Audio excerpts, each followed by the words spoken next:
All right. WHGE, bud.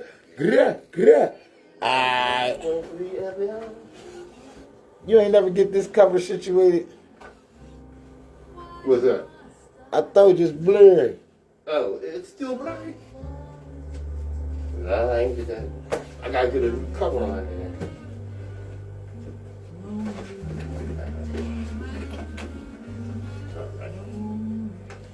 Good morning, my children of the sun. Welcome to the Open Eye. As you noticed, we didn't have any theme music. All right.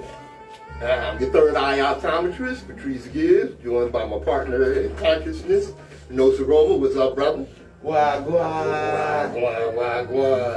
Yes, indeed. Well, we're gonna get them started. Oh, you know what? Okay. I wonder if I need to do that over. Yeah, okay. Good morning, my children of the sun. Yeah. Welcome to the Open Eye. I'm Patrice Gibbs, your third eye optometrist. Right, getting them started. We had a little technical difficulty, but we're going to work it out. That's word. And of course, joining me on the air is my partner in consciousness, Nsoromma. Yeah. Say hi again. I know the people. Right. I know the people on Facebook are like, didn't you already do that? That's all right. Don't worry about it. That's word. We're going to get them started. Ain't going to be no musical breaks today. We're going straight on through, and that's because of the little technical difficulties that we had. And that's all good. Let me make some announcements first here. Okay. All right.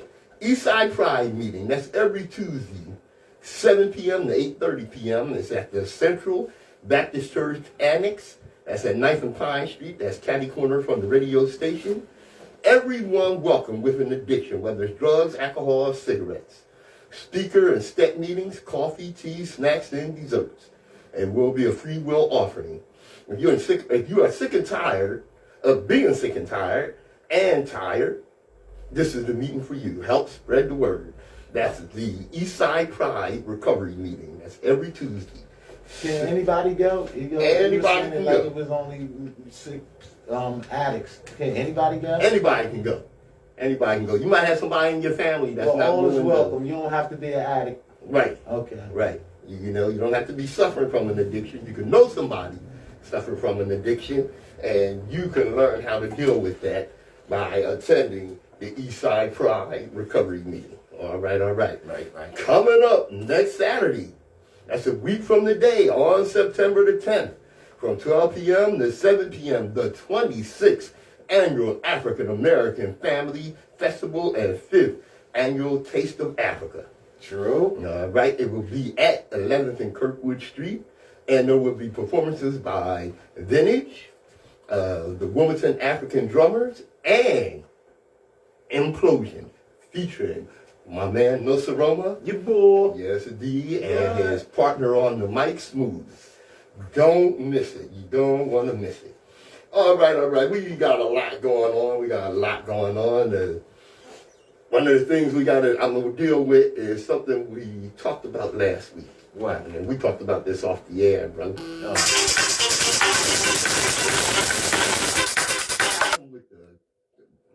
Can't talk to him now.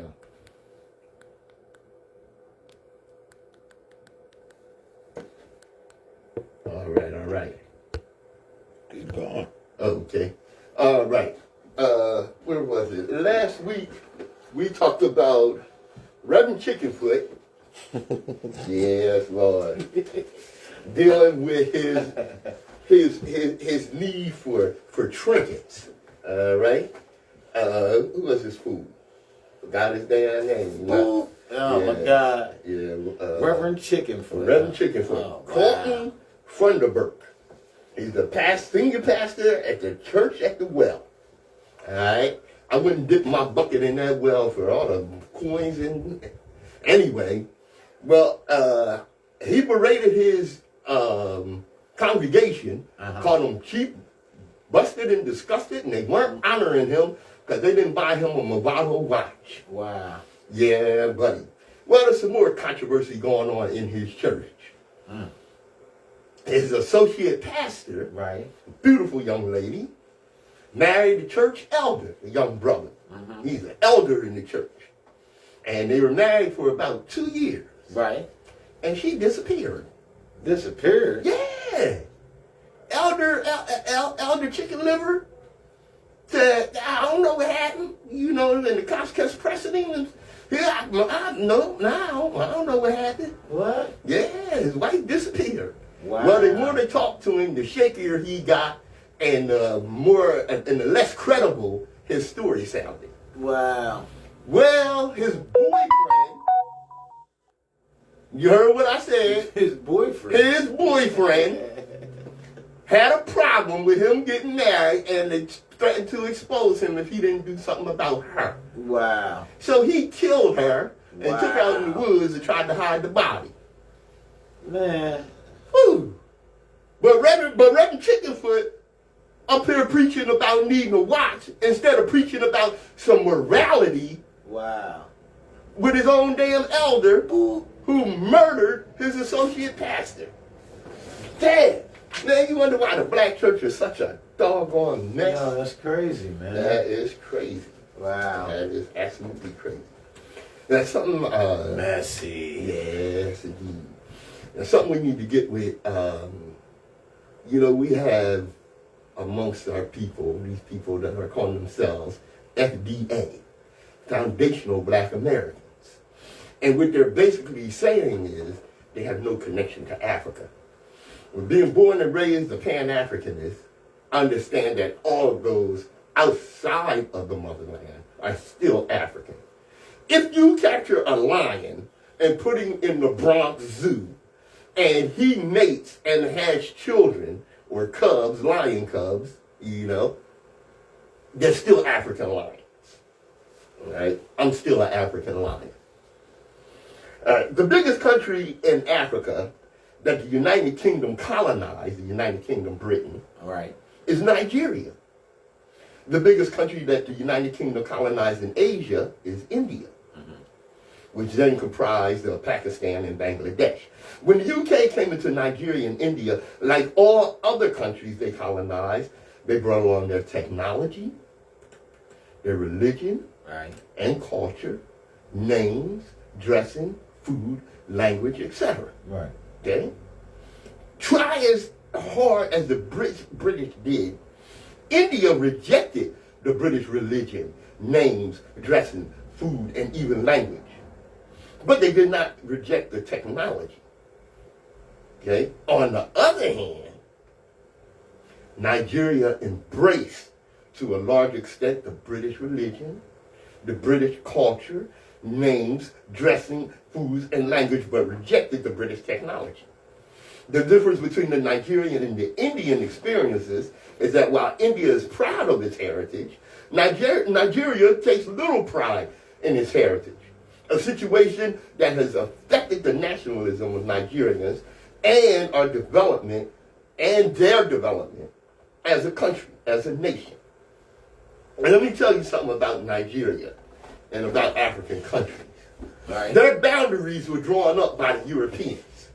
Their boundaries had nothing to do with the former empires that were colonized. Because Nigeria comprised of Igbo, Yoruba, and other ethnic African groups and what have you. Okay. Okay? So, for Nigeria to take pride in being Nigeria means that these other ethnicities, African ethnicities, Right. needed to join together and go along with the boundaries that were set by Europeans. So this is a reason why there was not a whole lot of unity in African countries, because they were comprised of different ethnicities that may have dealt with each other but did not consider themselves as one nation. Right. And that's not a problem, because some outsider came in and decided, you people are Nigerians, you people are Ghanaians, the hell with that. So, I'm not going to be too Divide and hard. conquer. Right. So I'm not going to be too hard on the Nigerians, okay, for not having that unity. But I will be hard on the Nigerians for accepting the British culture, religion, dress, food, and abandoning their own. The hell. And now Nigeria is one of the African countries that is starting to wake up. And a lot of people had a problem with them waking up because what they did was, just recently, they said, look, we have talent in our own country. So why are we using Caucasian models in our advertising? Why are all the commercials on our TV full of Caucasian people? We got Caucasian people modeling African clothing. Nigeria said, okay, that's going to stop. Okay? Now, you heard some white people say, well, what if, say, the Italians said that, we're only going to use Italian models and what have you. Right. Yeah, well, that's your right. You got the right to do that. I mean, if I'm a business owner, so when you're dealing with business is business. That's what it is. If I don't care what nationality calls me for their business, if they need my services, right. I'm gonna provide the services like I do for everyone that I deal with on a professional level that I deal with them with the service I provide. Right. Now that has no color in it. Okay. I mean, now if I go to pick up or go to give my services or to someone and I feel disrespected when I pull up and I'm uncomfortable, yeah, I have the right to refuse the services to keep going or whatever. Right. Yeah, but that only applies at that point. Right. I mean, for white America to wear our clothing and stuff like that, that only just help us more than me. That only just help more the world see that they like us, but they ain't gonna tell you that. Okay, and understand what you're saying. You know what I'm saying? So yeah. I mean, that one Caucasian putting on the dashiki can spark 10 other Caucasians to put on the dashiki. That don't mean they with us, you know what I'm saying? I understand you gonna go to the snake and all of that. Well, let me say this. There's a difference between appreciation and appropriation. I mean, okay, if you appreciate my culture and participated on that basis, okay. I was just saying, as in keeping it alive. You ain't gotta appreciate it or none of that. But if you wear it and if you do anything in support of it, you're keeping it alive. I mean, it's like certain cultures have died out, like the Indian culture almost died out almost. You don't really see no Indians like that. You know what I'm saying? So, I mean, it's all about, we are so relevant in this world that they'll never be able to take our achievements away. Okay, and I can agree with you that to a great extent. Okay, but like I said, there's a difference between appropriation and appreciation. Right. Okay, and of course, what the Nigerians' stance is that these people coming in making money off of us don't appreciate us. Okay. Okay. That happens all the time. As for, having a white person in your commercial with a dashiki on, okay? When in their society, okay, a black man wearing a dashiki is rejected, or a black person wearing their African garb or attire, okay, is rejected. But a white person wearing that same attire in their society is considered fashionable and daring and brave to do that. Okay? That's the flip they put on. Yeah, that's the flip they put. Same thing with our hair. Okay?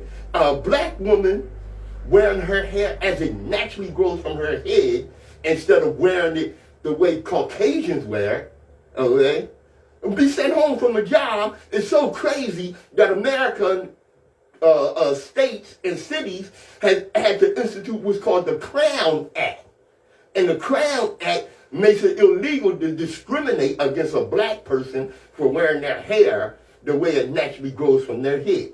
How many times have we seen in high school sporting events? For instance, not too long ago, a young man in a wrestling tournament was forced to cut his dreadlocks because the white referee or coach from the other team complained about him having dreadlocks.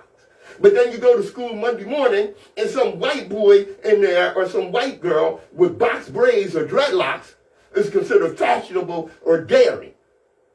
Okay? So they deny us the right to wear our own culture, okay, with the threat of economic or societal punishment. And then go and put it on. And then go put it on. Yeah. Like Paul Mooney said, everybody want to be black until it's time to be black. Take my goddamn thigh, you can go to hell. Boop. That's word. That crap. Yo, damn. Man, I mean, Yeah. it's crazy, man, because they think like that. Yeah. Yeah, that they do. That they do. Now, here's a synopsis on how religion emerged out of Egypt and has been used to destroy Nsoromma. Nsoromma means basically God, but we didn't use the term God, creator. All right? And I'll use that so that you understand, okay? Okay. They do not know, nor do they understand. They walk about in darkness. All the foundations of the earth are unstable. I have told them, you are gods, and all of you are the children of the Most High, Ra. But you shall die like men and fall like one of the princes. Arise, O gods, judge the earth, for you shall inherit all nations. All right, I'm talking to you, African, wherever you are. Mm-hmm. Step one, this is how they started. Ptolemy. For those of you who don't know who Ptolemy was a general, Alexander the Greek. I don't call him Alexander the Great. There was nothing great about that moist thing. Okay. Ptolemy the First, he killed Egyptian priests until they gave him the title of Serapis. Okay. This religion became known as Serapis Christa. This was the birth of religion around 367 BC. The interpolation. Ptolemy II created the Septuagint or Old Testament to support the religion of his father. This movement later gave rise to the Coptic text, the Torah, and the Quran. Okay? Ptolemy III dubs himself Christ by creating coins with the Kree symbol. This symbol was Egyptian symbol of cosmology. But he declared himself Christ, which the Egyptian priesthood wouldn't recognize. Okay? Christ basically means anointed one, for those of you who don't know. Strip the gods of their kingship.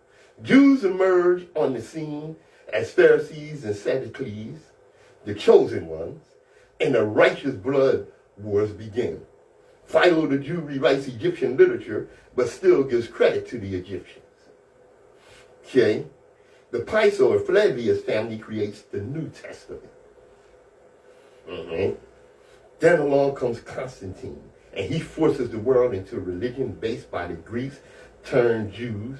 It was at the Council of Nicaea. It's in 325 AD. Eusebius uses the works of Philo the Jew as the foundation of the new organized church of Constantine. Remember, Philo got his information where? From the Egyptians. Okay?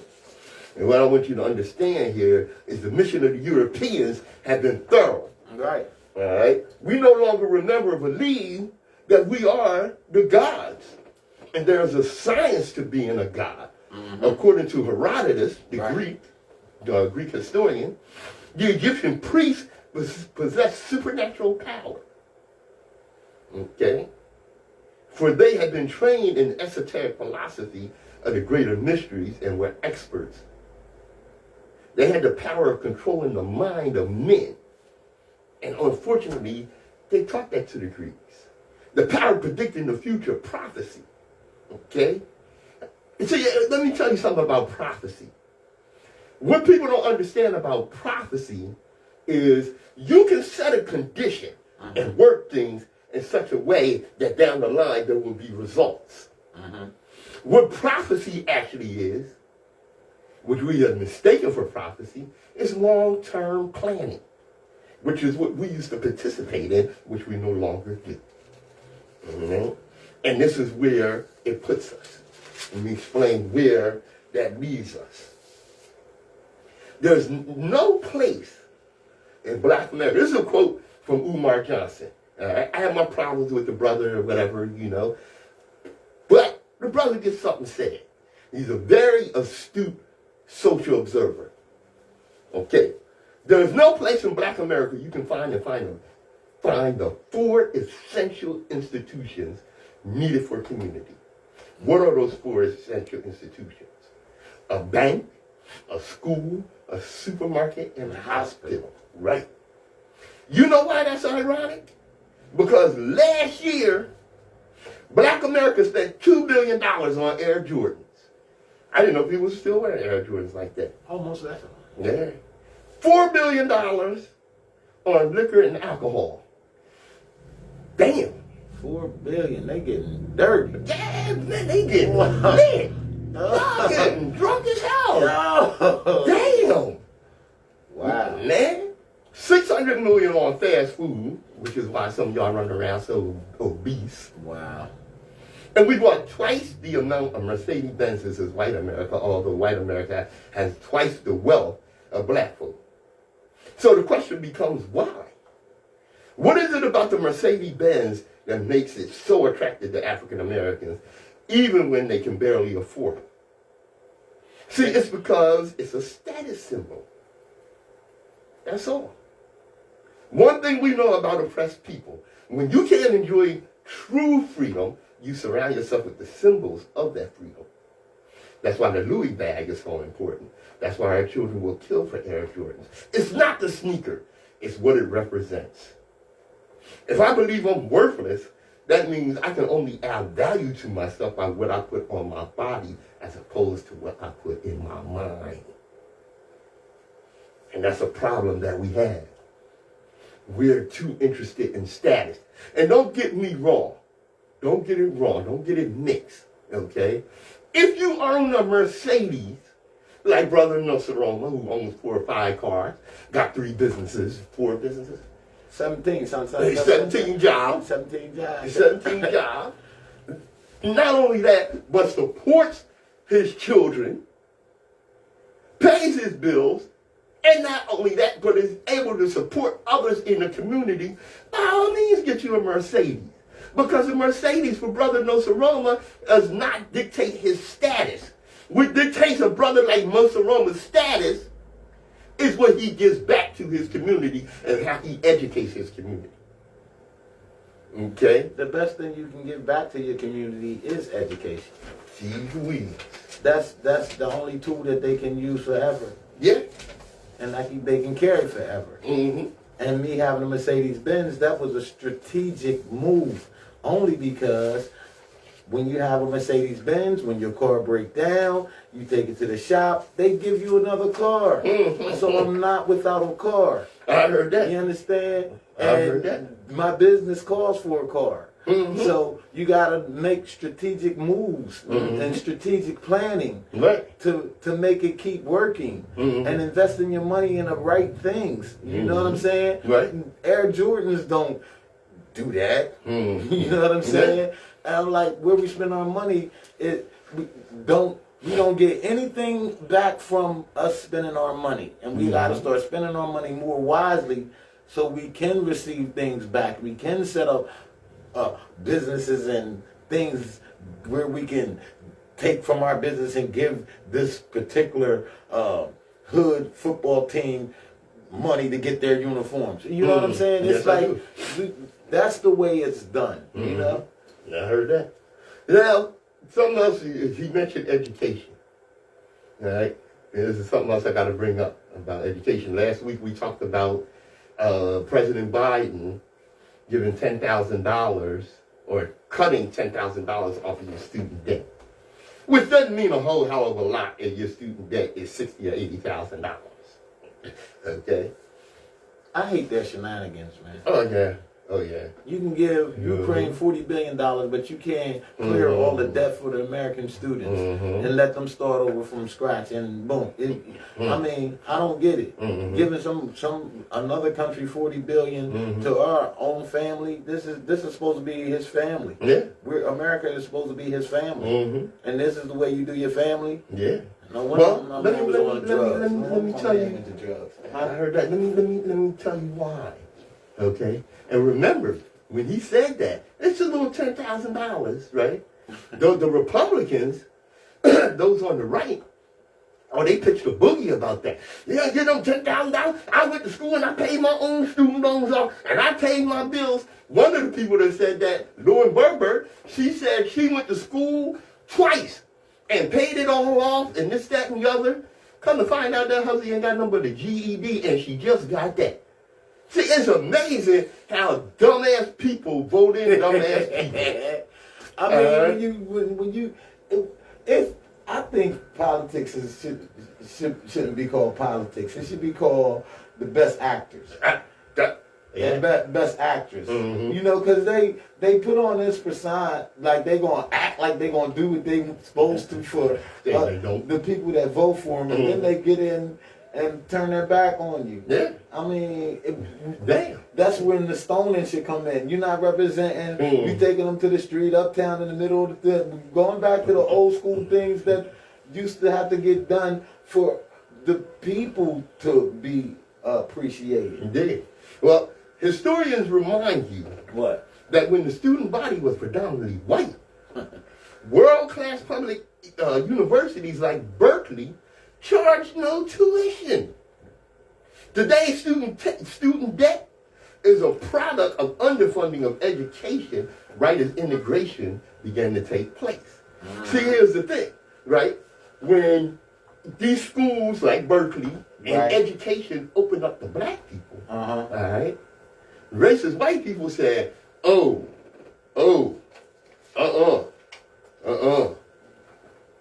we got to stop free education. What? Well, what about your child? I'll find a way to pay for it. But we can't give out free education if you're going to give it to blacks, too. Right. Okay? And that is so in every strata of our society. Okay? Let me tell you something. What? Public assistance during segregation was considered something only for white people. See, if it was white people, it was building up the economy. If you gave whites an assistance, okay? But as soon as blacks were qualified for that, it was a handout. You just handing out money to people that don't deserve it. You know?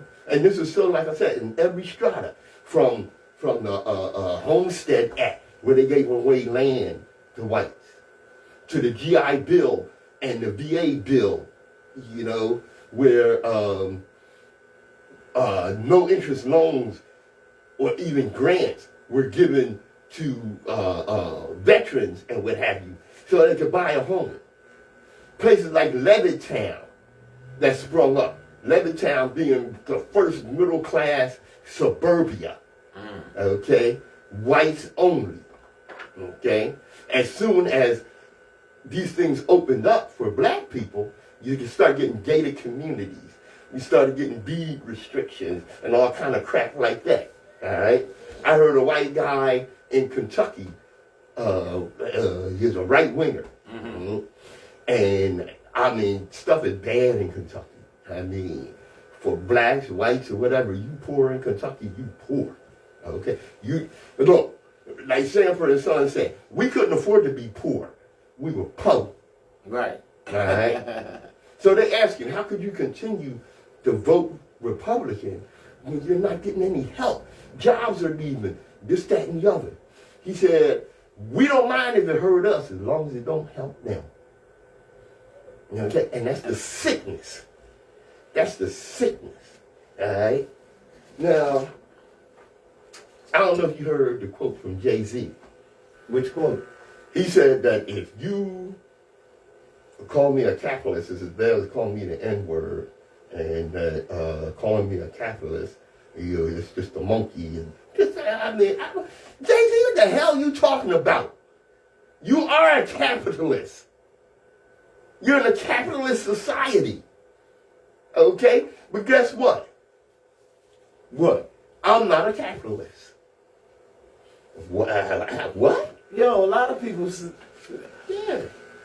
Break down capitalism. Okay? First, let me tell you this, all right? We have deluded ourselves into believing the myth that capitalism grew and prospered out of the Protestant ethic of hard work and sacrifice.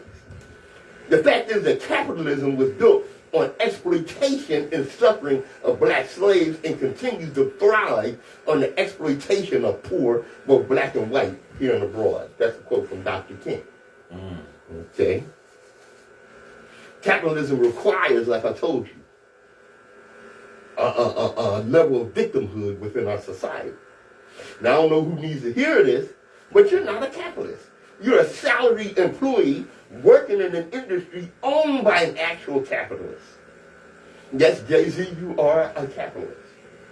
People can keep confusing simple commerce, which has always existed, with capitalism, a specific type of economy. Folks swear up and down they are capitalists and don't actually own a goddamn thing. Ooh.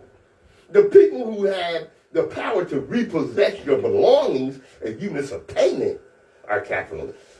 They're the true capitalists.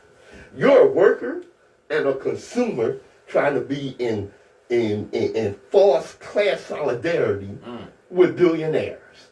Cut that crap. You're not a capitalist if you're not controlling anything. That's what it requires. All right? This is Open Eye. Patrice Gibbs. I got so much more in the for you. building. Yes, indeed. What else you got for him, bro? I got something else for him. Oh, yes. Oh, and this goes right into it. All right. Okay, I know by now most of you have heard, What? Mississippi ain't got no water. Mississippi, man. Yeah, Mississippi ain't got no water. Wow. Yeah, man. They ain't even got no water to flush the toilet. Wow. Okay? And they said that it's going to be indefinite. Yeah, it's indefinite. Like, But guess what? The governor, a sorry bastard, he got a water truck in front of his mansion. Oh yeah, right now the water supply in Jackson, Mississippi is so inadequate that it's 180,000 residents, Wow. 82% of which are black, cannot drink or brush their teeth with. You think they care? No, They don't care. They don't care. No. You know, the city has been on boil notice since late July. Boil notice. That means you got to boil water before you can use it. For anything. For anything. Right. But recent flooding from excessive rainfall and Pearl River flooding worsened the situation. Mississippi Governor Tate Reeves has declared a state of emergency and intends to sign an emergency declaration for the cities, for the capital cities, and this is the capital city, water system to create an incident command center. No, Jackson's not the capital. But anyway, for citizens to receive bottled water. Jackson's latest troubles means the city cannot produce enough water to fight fires, flush toilets reliably, and to meet other critical needs. All right? Please stay safe, said Mississippi Governor Tate Reeves. Please stay safe. Okay, y'all didn't just get this water problem. Y'all, that water problem didn't come up in July, all right? Because all 150 of the water pumps are useless now. Okay? What's the problem? How come this wasn't fixed long ago? Because... Or it wasn't in the plans to be fixed. It wasn't in the plans to be fixed. I mean, that... The mayor of Jackson, Mississippi, is Chokwe Lumumba, a black man in an 82% black city. Okay? 82% black city. So they ain't going to get nothing done, right? Right. In 2014, Brookings pointed out an almost $2 billion backlog needed to address water repairs, while Jackson didn't have the money to replace all their piping. Okay? The plan the city elected to go with led to water being shut off for 20,000 residents who were behind on payments. All right? The state said, nah, we ain't got no money to help you out there. Fixing Jackson's water system could cost $1 billion, but only $459 million is allocated in the bipartisan infrastructure package to improve water for the entire state of Mississippi. You got one city that needs $1 billion, and y'all pledge 400, less than half, 450 million to fix the infrastructure and to get the water straight. Let me tell you You can something. send money to Right. everybody in the world. Mm-hmm. Everybody in the world that needed help, they got billions of dollars from us. Right. And then that's what I don't understand. Yeah. And we still put these people in position, and we still acting like they gonna help us or you. You know what I'm saying? No, they not. They not, man. No, they not. Where do the line be drawn where we have to stand up and Well, let me tell you something. Let me ask you this, okay? Have you ever heard of sacrifice cities? Yeah, and that's what that is. That's a sacrifice city. They're gonna let it go under, then come back and reconstruct it, put high rises up there, and you know who's gonna be there. The sacrifice cities include Flint, Michigan, which hasn't had clean water in years. Newark, New Jersey, Detroit, Milwaukee, Plant City, Florida, and like we said, Jackson, Mississippi. Now, if they fix these systems, let me tell you why they don't. They don't want it fixed because stabilizing poor black communities can provide upward mobility and destabilize the white power structure in the white saviorism. So that's why they do not, under any circumstances, want to fix this. Because the last thing in the world they want is, if we, see, here's the thing.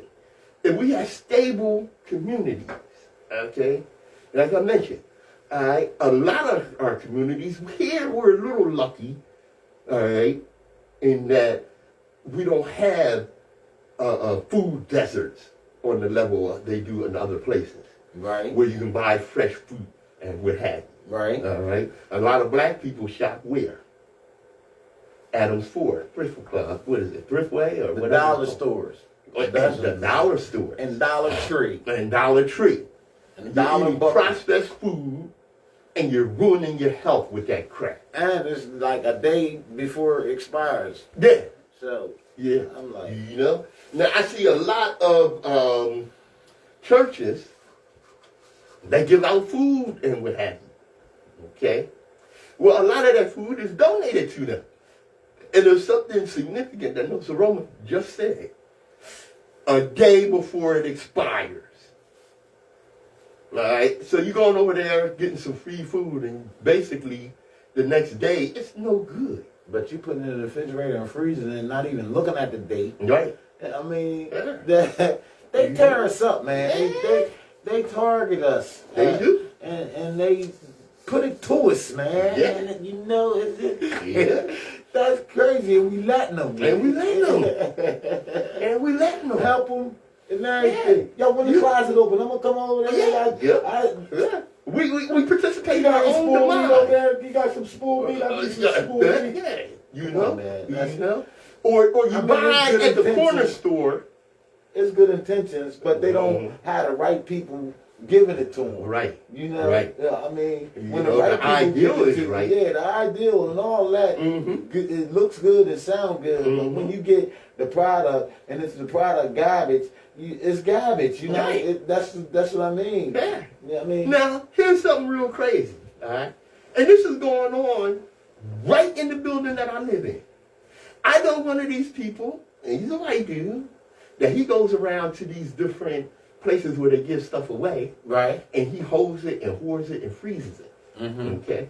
Now, what he understands is there are some people that are dealing with social services. So they get food stamps. But your food stamps don't last all month. So you got a couple of days or maybe a week or so Right. before some money come in so that you can replenish your supplies. Okay. So what he'll do is he marks up, he sells the stuff that he got for free to people on credit. All right?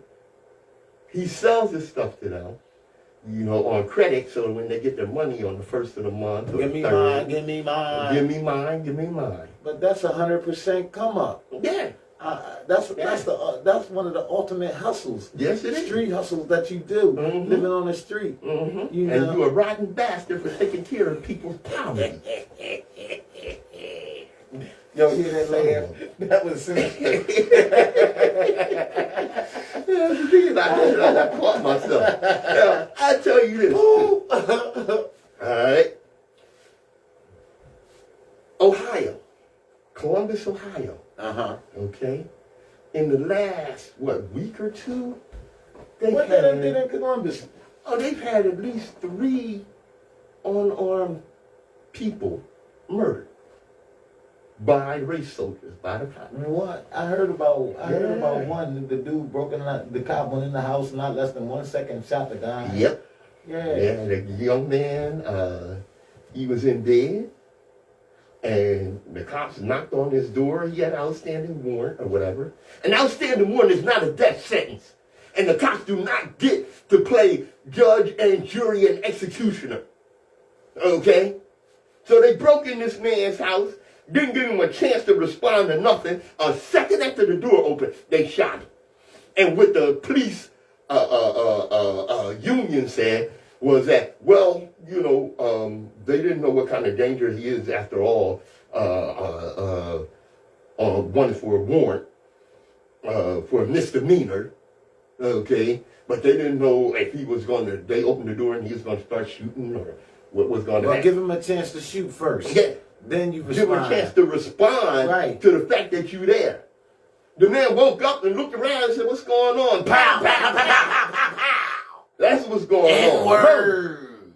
Murder. Man. That is so sickening. Yeah. And the young man's name is Donovan Lewis, or was Donovan Lewis. That's being done, man. Yeah. And nothing's being done about it. They can have a body cam on. Mm-hmm. They can have a video, all of that, and it's still not the proper punishment that's supposed to be given.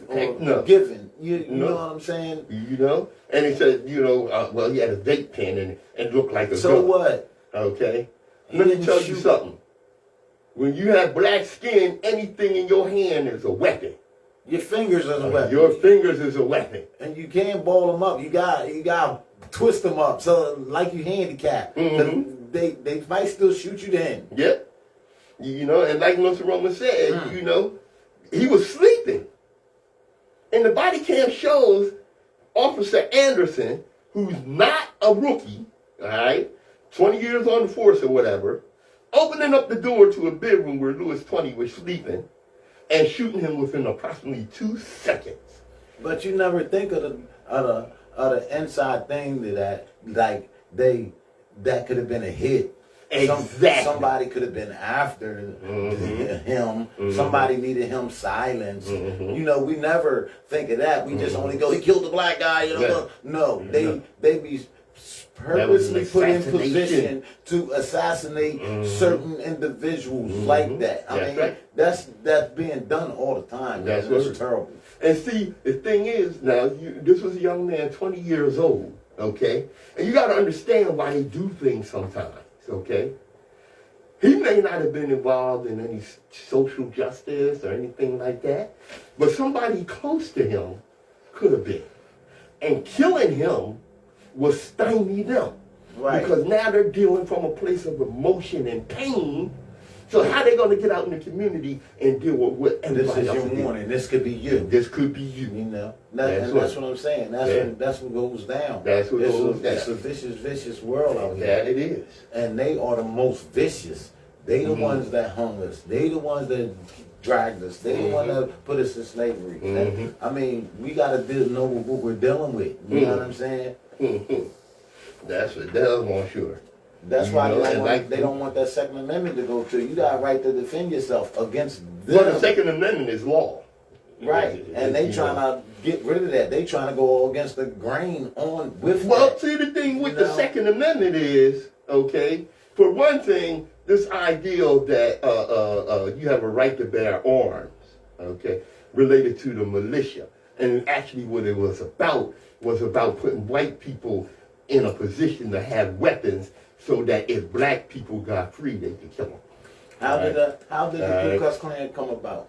The Ku Klux Klan came after the Civil War and during Reconstruction, okay, in order for whites in the South to terrorize black people, all right? And don't get it mixed. You had the forerunners of the Deacon of Defense who were defending our community. Okay. That's why all that Klan crap that we hear about, don't think that they was running up on some subservient, weak black people. Because a lot of times they ran up on the wrong black people thinking they was going to lynch somebody and got their ass shot up as well as they should have.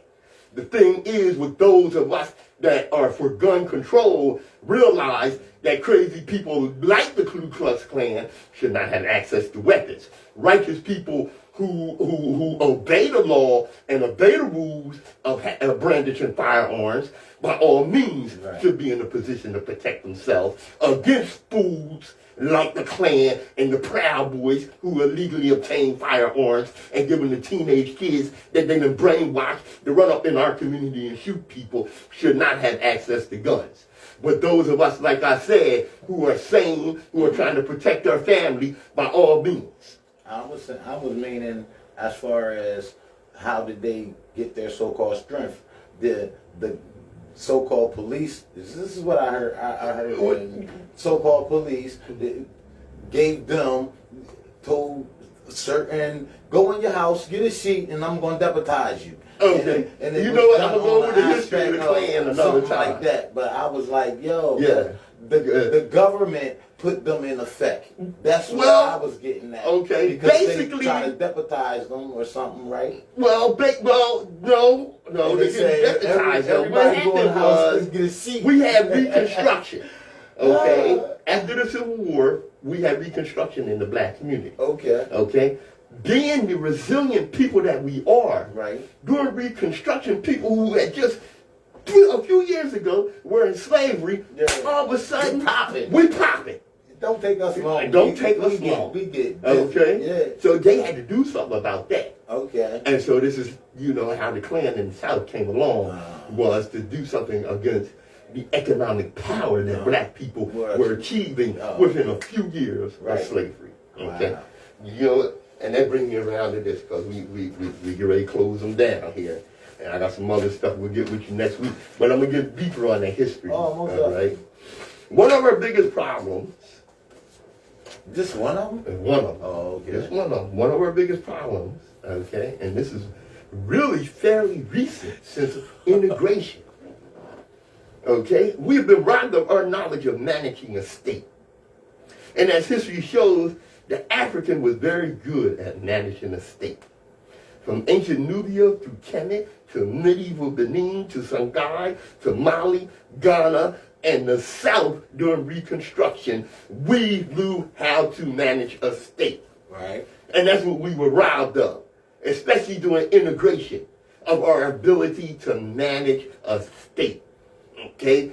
In cities that were majority black, funds were cut so that we could not economically survive and manage a state. Remember, the African ruled the world. When the African ruled the world, it was a much better place. All right? The world is still rich with resources. Unfortunately, control of the world's resources has been seized by a bunch of white supremacist thugs and gangsters out of Europe and America. I was getting my boot ready, boy. Yes, sir. These thugs have also done a lot of environmental damage and seem hell-bent on destroying the world. These nefarious psychopaths have wantonly raped, robbed, and murdered for centuries. Wow. They must be stopped. At this point, the only viable solution is global African supremacy. You ain't with that, you go to hell. Don't give a damn. A lot of people ain't feeling that. Global African supremacy. What do you mean by that? What I mean by that is by the Africans who have the expertise in managing a state need to be brought to the fore and controlling the world as they did in the past when the world was a much better place. We need to get the European and the American off of the throne of control of the world's resources. But that's only in just doing our own four things, like the bull said do. You know what I'm saying? Getting our own hospital, getting our own bank, getting our own grocery store, getting our own stuff. That's That's all what that consists of. We don't need to clear the planet like that. No, you know what I'm saying? we don't need to clear the planet, but we need to control the resources of the planet and get control of the resources away from those thugs and psychopaths that do nothing but destroy the ecology and destroy other people for greed and profit. But that's not how we gonna be there. That's like the yin and the yang. No, because that was not the case when the African ruled the world. We didn't just rule for greed and profit. What we understood was balance, which is why Kemet went 3,000 years without a war. Right. Because we understood balance. Right. Okay? Now, they don't understand balance. No, they don't. They mine. That's it. I understand that. That's it. But they can go mine over there. Over there. Right. Yeah. I don't even got to deal Let with them live in their icebox or somewhere. Do you mine over there? That's right. And leave us the hell alone. Yeah, it's unified. Global African supremacy. It's not about freedom anymore, or liberty. It's about survival, y'all. Survival of our people worldwide. Destiny determines who enters your life, but you decide who stays. Therefore, value those who value you, and don't treat those as a priority. Who treat you as an option. This has been Nova and I on WHGE 95.3 FM. Thanks for joining us. Yaga. All right. Hey, Yo, hey. You know what it is. Thanks for joining us. Tracy, Sherry, Steve, Vaughn, Jeff, Stacy, Deanna. Yo, you know what it is. What's up, Gary? Ain't, you know what I mean? We just finishing up the show now, you know what I'm saying? I see y'all popping in. Hey, yo. Nsoromma streaming all platforms, you dig? Hey, yo, Pat, you got something to say? Yes, I do. I hope you learned something. I hope you understood where I'm coming from when I say global African supremacy, because the world was a hell of a lot better place. That's for damn sure. Peace and love. And yo, September the 10th, we're going to be performing Implosion. Y'all got to come see that. We're going to tear it down, you dig? Naga! Yo, so I'm streaming all platforms. All right. Okay, I got you, boy. All right.